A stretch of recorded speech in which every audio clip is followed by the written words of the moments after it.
Nurul, silakan masuk. Baik, Ibu. Bagaimana kabarnya hari ini? Alhamdulillah baik, Bu. Baik. Nah, Nurul di sini tersedia 3 buah kursi. Di mana silakan Nurul pilih kursi yang mana, di mana ketika Nurul duduk tersebut Nurul merasa nyaman. Di sini. Baik, silakan duduk Nurul. Terima kasih, Bu. Nah, di sini tersisa 2 buah kursi ya. Nah, Nurul boleh pilih kursi mana yang di mana Ibu duduk Nurul merasa nyaman. Di sebelah sana. Oke, makasih ya Ibu duduk. Iya, Ibu.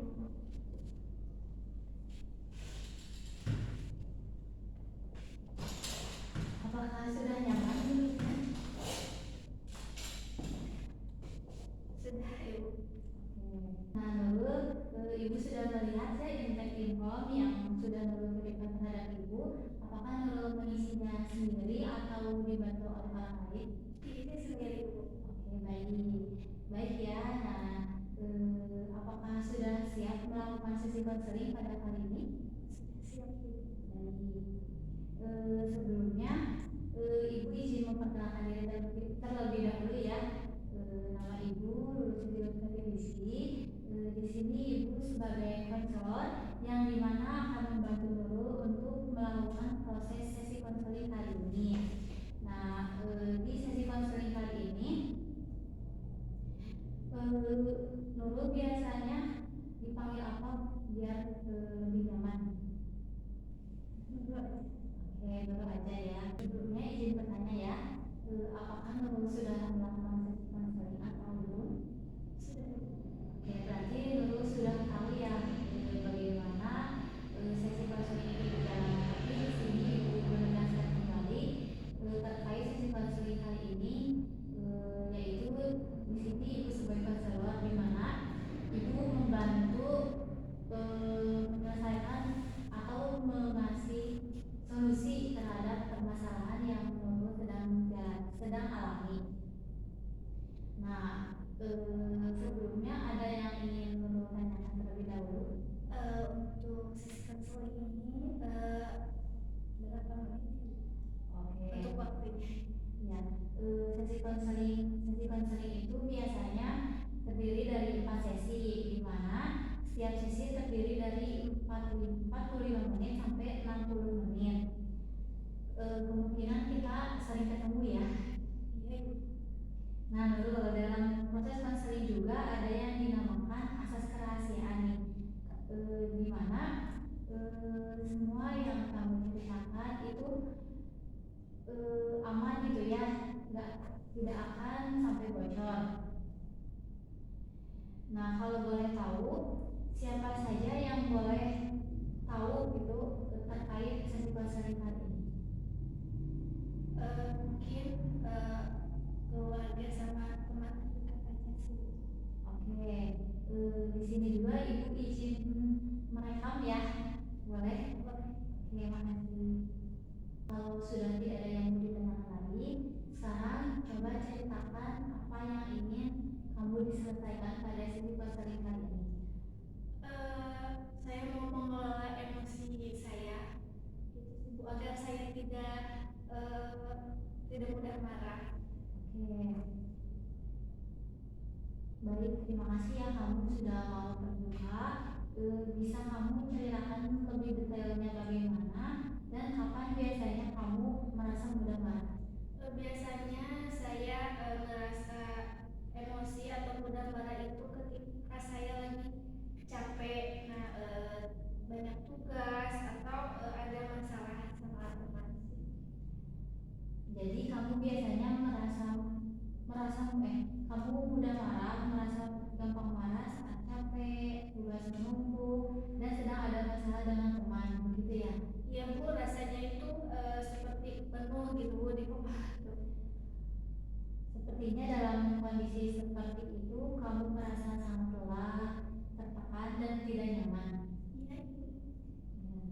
Kalau emosi itu muncul, biasanya apa yang kamu lakukan? Saya suka ngomel, Bu, terus kadang saya itu suka membentak, tapi setelah melakukan itu saya suka langsung tiba-tiba menyesal gitu. Oke, menurut kamu apa yang paling membuat emosi itu mudah tersebut? Ketika saya apa sih itu namanya itu ketika saya merasa tidak didengar atau tidak dipahami oleh orang lain. Berarti kamu mudah marah saat merasa lelah dan tidak dipahami oleh orang sekitar kamu. Iya Bu, jadi saya itu ingin orang-orang itu paham kalau saya itu sedang merasa capek. Artinya emosi yang muncul itu sebenarnya bentuk dari perasaan kamu yang ingin dimengerti dan dihargai. Iya Ibu, seperti itu. Sekarang coba kita lihat dampaknya. Apa yang biasanya terjadi setelah kamu marah? Setelah saya marah, saya langsung menyesal sih Bu atas apa yang saya perbuat.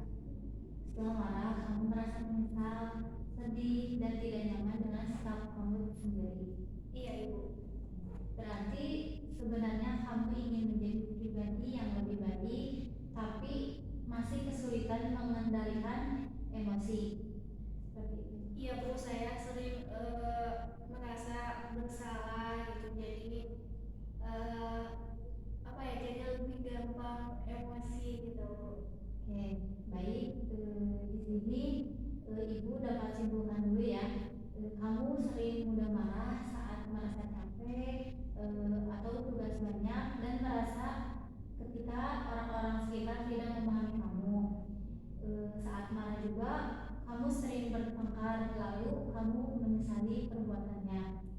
Sebenarnya kamu ingin berubah dan menjadi pribadi yang lebih sabar. Apakah itu sesuai dengan yang kamu rasakan?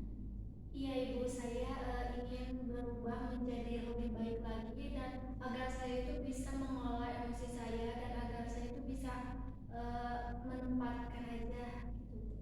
Oke, sekarang kita buat rencana ya supaya kamu bisa lebih tenang. Menurut kamu perubahan seperti apa yang ingin kamu capai? Saya ingin lebih sabar aja sih Bu dan tidak mudah marah gitu. Baik, berarti tujuan kamu adalah menjadi pribadi yang lebih tenang dan mampu mengendalikan emosi. Nah, untuk mencapainya tersebut, kita buat langkah sederhana yang bisa kamu lakukan setiap harinya. Saat mulai merasa emosi, kamu berhenti sejenak dan menarik nafas dalam 3 kali sebelum berbicara. Selain itu, kamu bisa menuliskan perasaanmu di catatan agar tidak dipendam. Nah, jika masih merasa tertekan atau emosinya itu masih naik, kamu bisa bercerita kepada orang yang kamu percaya. Target minggu ini adalah kamu mempraktikkan teknik napas dan menulis apa yang kamu rasakan setiap hari. Yang baik Ibu, saya mau mencobanya. Oke. Nah, selain itu juga kita juga buat target ya jangka pendeknya. Nah, dalam 2 minggu ke depan, kamu berusaha mengurangi kebiasaan membentak dan mulai membiasakan diri berbicara dengan lebih tenang. Ibu akan membantu memantau perkembanganmu.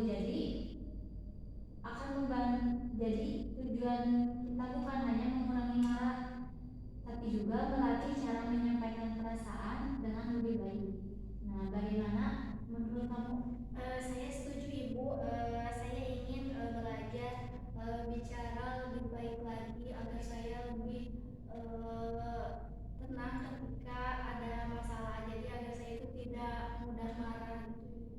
Oke, sekarang kita lihat dulu ya sisi positif dari diri kamu. Nah, menurut kamu apa kelebihan yang kamu miliki? Saya sebenarnya sabar ya Bu, tapi kalau lagi capek jadi tidak sabar lagi gitu loh. Oh iya, jadi itu kelebihan yang sangat punya modal besar untuk bisa berubah, untuk bisa mengendalikan emosi. Nah, jadi tinggal ditinggalkan saja kebiasaan yang mungkin bisa kembali memancing emosi tersebut. Iya Ibu, saya ingin menjadi pribadi yang lebih baik lagi. Oke, kalau diskalakan ya dari 1 sampai 10, di mana 1 itu menjadi lebih baik, di mana 10 itu mungkin kurang baik. Nah, sekarang kamu merasa di posisi berapa? Posisi 5. Oke, di posisi 5. Berarti di tengah-tengah ya. Nah, kamu ingin mencapai tujuan, kamu ingin mencapai di skala berapa? 1. Oke, itu sangat bagus ya. Berarti dari 5 ke 1 lumayan, emang agak jauh, tapi itu merupakan proses menjadi lebih baik dan itu sangat lebih baik lagi. Nah, sekarang kita buat komitmen kecil ya. Mulai hari ini, apa yang akan kamu lakukan? Mungkin saya akan lebih hati-hati lagi ya Bu dalam berbicara. Terus saya mau lebih sabar lagi dalam menghadapi setiap masalah yang ada kepada saya, agar saya lebih bisa mengatur emosi saya. Dan kebetulan jika saya merasakan sedang terjadinya masalah, saya itu kadang kalau sayanya lagi tidak baik-baik saja, kalau saya lagi ngerasa capek, saya pasti orangnya emosian. Jadi saya ingin lebih tenang aja, dan intinya saya akan lebih banyak belajar lagi sih. Oke, bagus sekali ya Nurul. Ibu percaya kamu bisa, dan hal-hal tersebut bisa mencapai skala yang kamu inginkan juga. Ya. Baik, hari ini kita sudah membahas bahwa kamu mudah marah ketika kamu merasa capek, merasa tidak dipahami, dan ketika tugas menumpuk. Nah, biar emosi itu bisa teratur dan teratasi agar tidak membuat kamu bertengkar dan menyesal, kamu ingin berubah menjadi pribadi yang lebih sabar. Kita juga sudah membuat tujuan ya, dan rencana latihan yang jelas untuk membantu kamu mengelola emosi dengan lebih baik. Nah, minggu depan kita akan evaluasi latihan yang sudah kamu lakukan tersebut. Apakah kamu sudah siap menjalankannya? Siap Bu, saya akan berusaha agar saya bisa mengelola emosi saya. Baik, terima kasih kamu sudah mau jujur, sudah mau terbuka, dan siap melakukan perubahan-perubahan selanjutnya. Ingat ya, mengelola emosi itu bisa dilatih. Terima kasih kamu sudah mau jujur hari ini dan sudah mau terbuka. Ingat, mengelola emosi itu bisa dilatih. Nah, mungkin sesi ini sudah dicukupkan sekian. Sebelumnya ada yang ingin kamu disampaikan lagi atau ditanyakan?